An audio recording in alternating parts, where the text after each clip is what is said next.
Saat kita mendengar istilah produk herbal, sebenarnya ada beberapa kategori yang berbeda. Masing-masing punya manfaat, fungsi, dan tingkat pembuktian yang tidak sama. Perbedaan ini penting karena obat herbal terstandar dan fitofarmaka tidak digunakan dalam konteks kesehatan yang sama. Di video ini, kita akan membedakannya dengan bahasa yang sederhana supaya Anda lebih mudah memahami kapan tiap kategori memberi manfaat yang paling tepat. Mari mulai dari obat herbal. Kategori ini paling akrab di masyarakat dan sering dipakai untuk mendukung kesehatan sehari-hari. Salah satu manfaat utamanya adalah membantu memelihara kesehatan. Banyak orang menggunakannya untuk menjaga kebugaran tubuh dan mendukung keseimbangan fungsi tubuh secara umum. Obat herbal juga kerap dimanfaatkan untuk pencegahan, artinya penggunaannya lebih diarahkan untuk membantu tubuh tetap prima sebelum keluhan muncul.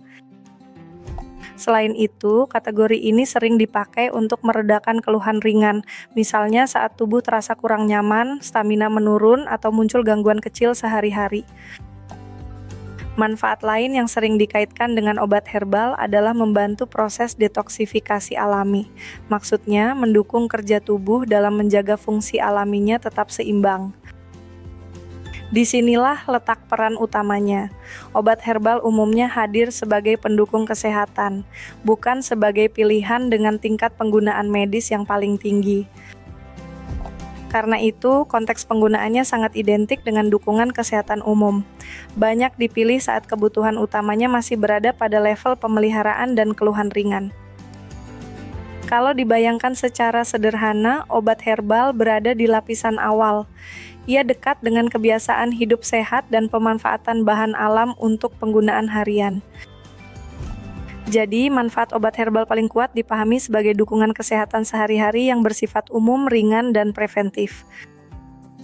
Sekarang kita naik ke kategori berikutnya, yaitu obat herbal terstandar. Dibanding obat herbal biasa, kategori ini berada pada tingkat yang lebih maju. Perbedaan pentingnya terletak pada proses standarisasi. Bahan dan produknya telah melalui pengujian yang lebih terkontrol, sehingga mutunya lebih terjaga.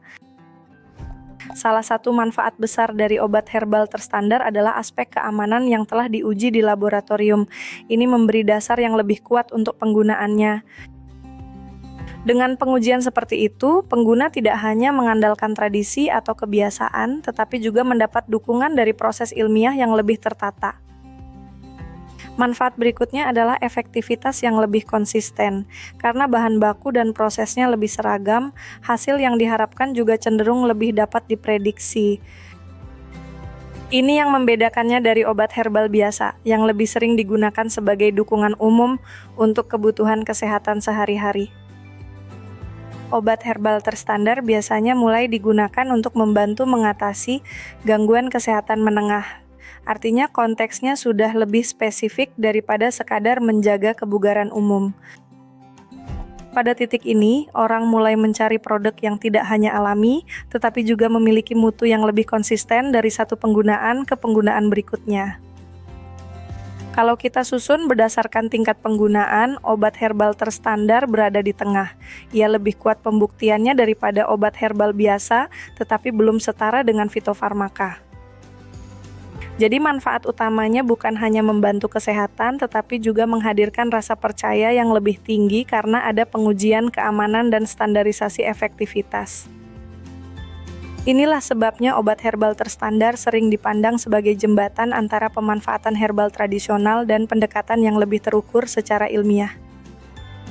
Singkatnya, kategori ini menonjol karena lebih aman teruji, lebih konsisten manfaatnya, dan lebih tepat untuk kebutuhan kesehatan yang berada pada tingkat menengah. Sekarang kita sampai pada kategori yang paling dekat dengan penggunaan medis formal, yaitu fitofarmaka. Di antara tiga kategori ini, fitofarmaka menempati posisi tertinggi dalam tingkat penggunaan untuk kebutuhan kesehatan yang lebih serius. Manfaat utamanya mengarah pada tujuan kuratif. Artinya, penggunaannya tidak lagi sekadar untuk menjaga kesehatan atau membantu keluhan ringan. Fitofarmaka dirancang untuk mendukung penanganan kondisi kesehatan dengan pendekatan yang lebih medis. Karena itu, konteks pemakaiannya juga lebih spesifik. Keunggulan lain yang sangat penting adalah akurasi dosis medis. Ini membuat penggunaannya lebih terukur dan lebih sesuai untuk kebutuhan terapi. Dalam praktiknya, ketepatan dosis berarti manfaat yang diharapkan tidak hanya bergantung pada bahan alaminya, tetapi juga pada ukuran penggunaan yang jelas. Fitofarmaka juga berperan sebagai pendamping pengobatan medis. Jadi posisinya bukan selalu menggantikan terapi medis, melainkan melengkapi penanganan yang sudah berjalan. Peran pendamping ini sangat penting, terutama ketika tujuannya adalah membantu meningkatkan kualitas hidup pasien dengan kondisi kronis. Bayangkan seorang pasien yang membutuhkan dukungan jangka panjang. Di situ, produk dengan dasar penggunaan yang lebih medis menjadi jauh lebih relevan. Disinilah fitofarmaka berbeda tegas dari obat herbal biasa dan obat herbal terstandar. Fokusnya sudah bergerak ke kebutuhan terapi yang lebih terarah. Kalau obat herbal banyak dipakai untuk dukungan harian dan obat herbal terstandar untuk kebutuhan menengah yang lebih konsisten, maka fitofarmaka berada paling dekat ke ranah penggunaan klinis. Jadi, manfaat fitofarmaka paling tepat dipahami sebagai dukungan herbal dengan orientasi kuratif, dosis yang lebih akurat, dan peran penting dalam pendampingan terapi medis. Kalau diringkas, perbedaan ketiganya bisa dilihat dari fungsi utamanya. Obat herbal mendukung kesehatan umum, obat herbal terstandar untuk gangguan tingkat menengah, dan fitofarmaka paling dekat ke tujuan terapi. Dari sisi pembuktian, urutannya juga meningkat, mulai dari herbal biasa, lalu herbal terstandar dengan uji laboratorium, hingga fitofarmaka yang paling kuat posisinya dalam penggunaan medis. Konteks penggunaannya pun berbeda, semakin tinggi kategorinya, semakin spesifik tujuan pemakaiannya, dan semakin dekat dengan pendekatan kesehatan yang formal. Jadi ketiganya bukan saling meniadakan, mereka berada pada tingkat manfaat dan penggunaan yang berbeda. Memahami susunannya membantu kita melihat produk herbal dengan lebih tepat, bukan hanya dari nama alaminya, tetapi dari fungsi dan tingkat pembuktiannya.